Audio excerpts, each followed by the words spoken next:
business owner goes down to the bank to borrow money, we've got asymmetric information problems, right? The lender, the bank officer, doesn't know whether or not this is a good borrower or a bad borrower. They learn over time. So, we go to the Bank of America in El Cerrito, and for the first 15 or more years that we lived in El Cerrito, Lorraine Nichols was the banker. She worked the desk at the Bank of America. And I would go into the Bank of America in El Cerrito, and Lorraine would open her drawer and give me a toy for Jimmy. I mean, she sends me Christmas cards still, even though she's retired. She would send him birthday cards, right? So she's a bank officer, and she developed a personal relationship with the various clients, even the age of the Bank of America, big old Bank of America, right? And so Lorraine could solve problems. When I was going to Russia to adopt Jimmy, which was my spring break trip 14 years ago, when I went to Russia to adopt Jimmy, there's all sorts of financial things that you need when you go to Russia, and she helped me with all that stuff. And if it hadn't been Lorraine, I don't know what I would have done, right? So fabulous, right? She knew me, I knew her. We had eliminated a lot of the asymmetric information. She knew a lot about my family. Yeah.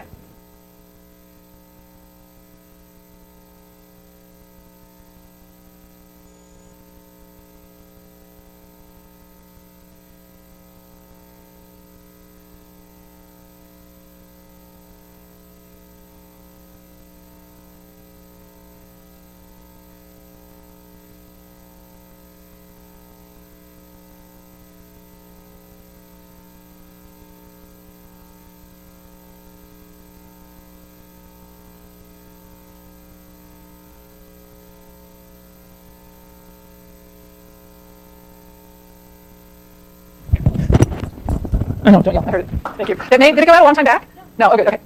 That made the bank willing to lend to the business. That when the bank fails, all of that information goes away because the bank officer loses their job, right? So when the bank fails, everybody in the bank loses their job. The bank officer is no more. All that information is gone. So that's Bernanke's idea. That bank failures lead to a loss of what he called credit intermediation, makes the asymmetric information problem worse, leads to a decrease in lending. And when there's less lending, there's less investment. Less lending, less borrowing, depending on which side of the fence I'm talking on. Less investment, and now we've got that decrease in investment spending that we saw in that table on Tuesday.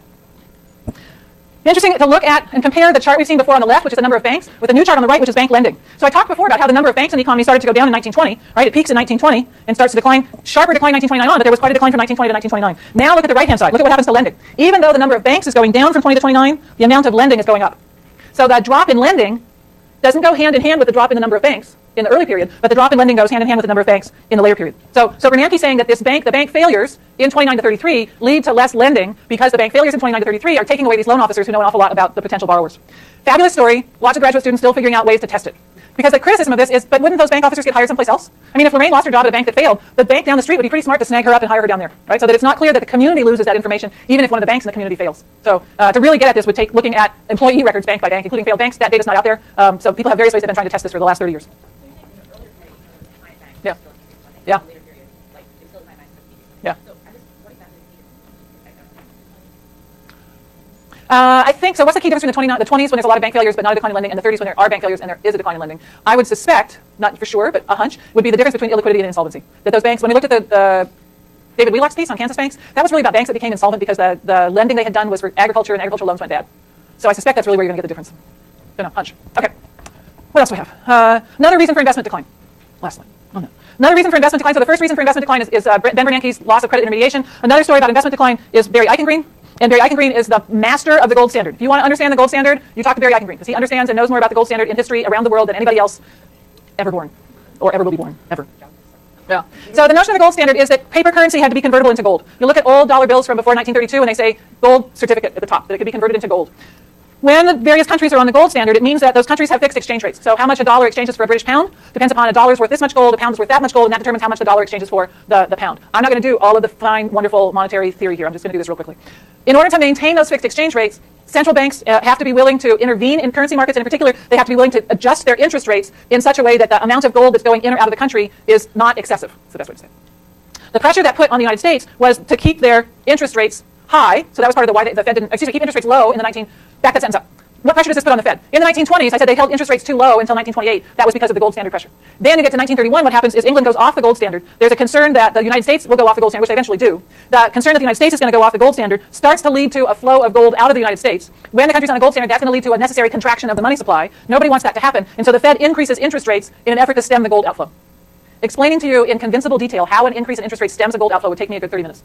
So I want you to trust me on that one, because I don't want to do it. Sam wants me to. In this period, they did it through keeping interest rates high. So it's not necessarily the only way to do it, but it's the explanation for why the Fed kept nominal rates high until later, and why they didn't let interest rates drop all the way down to encourage investment earlier.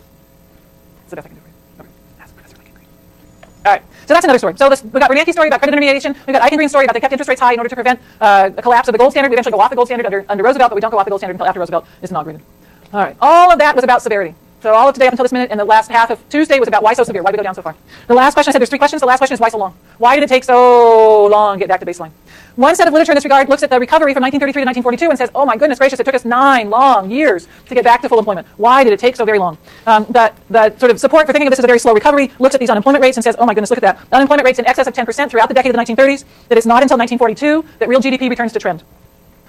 One question has always been, Peter. Well, I was wondering, how much of the decline in unemployment comes doing the Army taking soldiers for the war? Army doesn't start taking soldiers for the war until after December 7th, 1941. There's a little bit of build-up before that, but it's really 42, 43. Yeah. Okay. So fiscal policy. One of the questions is, well, was this so long because fiscal policy failed? Some of this debate goes back again to the old Keynesian interpretation, and is basically saying, golly, can't we get out of this by increasing G or decreasing TA? Can we increase government spending? Can we increase transfers? Can we decrease taxes and have those things that would be a fiscal stimulus? Can we do that? And shouldn't that have solved the Great Depression? Shouldn't that have pulled us out of it sooner?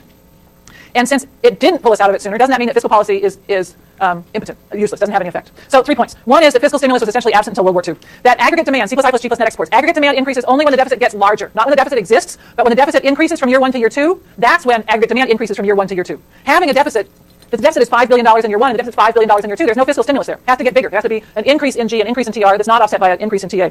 So if we look at this graph table 3, we can see that the years in which the deficit got larger was certainly not all of the years. They would increase the deficit a little bit, and then they would step back and they would decrease the deficit. And you can see that in the years that I pointed out. Second point is that it's not just the federal deficit, the first column. It's the sum of the federal, the state, and the local deficits that matters for aggregate demand. Aggregate demand is not just what the federal government does, it's what the federal, the state, and the local governments do. And the problem in the 30s, as it is now, is that the state and local governments, with the exception of Vermont, are bound by balanced budget requirements, that they must balance their budgets. They cannot borrow on a year-to-year basis. Some of these states budget over a 2-year cycle, some over a 1-year cycle, like California, some over a longer cycle. But in any case, they cannot plan to borrow for regular expenditures. They can plan to borrow for capital expenditures. So they can plan to borrow to build bridges and roads and buildings, but they can't borrow to pay employees on a regular, ongoing basis. So that what matters is to look at the total and not the federal only. And those total deficit figures are not increasing very much, and when they do increase, they turn around and decrease it the next year. The third point, next slide. The third point is that the automatic stabilizers are not relevant when we're talking about changes in fiscal policy. That if the deficit gets larger because of automatic stabilizers, so the automatic stabilizers, the fact that taxes will automatically go down when the economy tanks because there's less economic activity, the fact that unemployment insurance will automatically go up when the economy tanks because there's more people unemployed, those automatic stabilizers, those things in and of themselves will push the budget into further deficit as the economy goes into a downturn, as the unemployment rate rises. And so looking at the total deficit doesn't tell us whether or not fiscal policy has been expansionary. Expansionary fiscal policy is about what's the Congress and the states, but what are they doing with the rest of their spending and the rest of their taxation? Are they making exogenous new decisions to expand spending, to try to increase employment, to decrease taxes, to try to increase take-home pay? So I'm going to go forward and then back, so I want to show you something that's stuck in. I reloaded these slides several times today, so depending on when you downloaded them, you may or may not have this. This looks contemporarily. So this is starting in 1960 and running through estimates for 2020, and it's showing you what's the budget balance. So what's the taxes minus the sum of government spending and transfer payments, the budget balance. What's the budget balance? So it's negative deficits. What's the budget balance with the automatic stabilizers? That's the top line, which is darker. Or without automatic stabilizers, that's the bottom line, which is, well, over here bottom. It's the lighter line over here. So this is without. This is expressed, as you can see here, it's expressed as a percentage of the potential GDP. So they're taking and they're calculating, the light blue line takes and calculates what taxes would be at full employment, subtracts from that what government spending would be at full employment, and also subtracts what transfers would be at full employment, and then expresses that as a percentage of what GDP would be at full employment. That's a measure. That full employment, that's called the full employment deficit. That's a measure of how expansionary or contractionary fiscal policy is.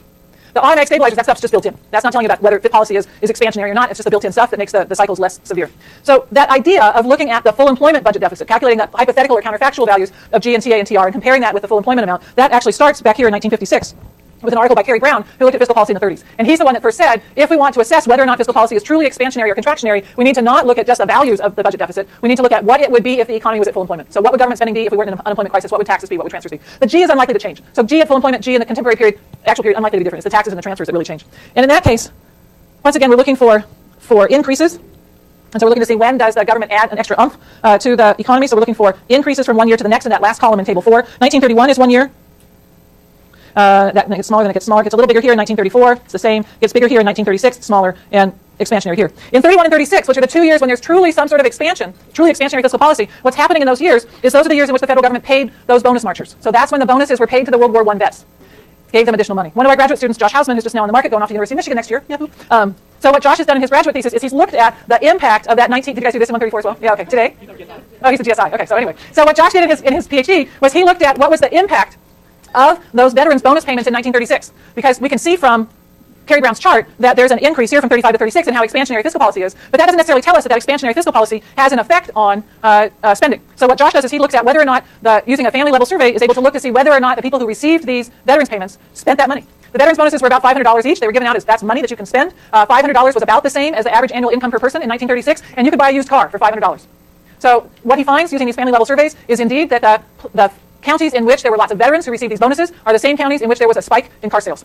People took the bonus money, they took the expansionary fiscal policy, the money that came from that, and they spent it, which generated jobs for people who manufactured the cars and sold the cars, which gives you multiplier effects, and so on, and so on. All that wonderful stuff. All right, what do I got? 2 minutes. One more on why it was so slow. A totally different approach to why it was such a slow recovery. Completely different. Comes from an historian named Michael Bernstein, who's now provost down at Tulane University in New Orleans, used to be at UC San Diego. What Michael Bernstein did in his work was he said, he comes at this from a different, he has a degree both in economics and in history, but he's always taught in history department. So he's coming at this differently than somebody who's coming at it really steeped in the macro theory, trying to figure out which macro theory is right. And what Michael says is, look at the industries in which investment is falling and the industries in which investment is rising. That what's happening in the 1920s, remember I pointed out to you that the business failure rate was relatively high in the 1920s, even though those were good years, and that's consistent with a lot of structural change going on. So that's the basis of Bernstein's story, is that there's a lot of structural change going on. So there's a lot of industries in which investment is falling because those industries we're moving away from those industries. So textiles, iron and steel, lumber, we're moving away from those industries. Demand for those goods is going down, we're substituting other things, we're starting in the whole plastics thing, and so there's a decrease in the demand for textiles, a decrease in demand for iron and steel, a decrease in lumber. Investment's falling off in those. There are new industries that are on the rise. Appliances, chemicals, processed food, petroleum, tobacco are new industries that are on the rise in the early 1930s. In the best of all worlds, there's sort of industries on the rise and industries on the decline. This is not supply and demand anymore, this is over time. That these industries sort of, the rise is taking place at the same time that the decline is taking place. And in the aggregate economy, it all sort of works out okay, that people lose their jobs producing textiles, but they get a new job producing appliances because they close a textile factory in town, but they don't open an appliance factory in town. But what was happening in the 1930s was that the declining industries were declining hard and fast before the rising industries took off. So that there's not a coincidence of timing of the decline in the old industries and the rise in the new industries. And that part of Bernstein's explanation for the length of the recovery is just a bad timing of the decline and then the new. That the new industries had not gotten a strong enough foothold before the economy collapses in 31, 32 to provide the strength for the economy to come out of the recession. There's also a whole bunch of work, which you probably talked about in 134 today by Professor Romer, about why we should think of the recovery as being really fast. Did you do that today too in 134? Not yet? Okay, so she'll do that on Tuesday, April 2nd, and so will we. Have a wonderful break.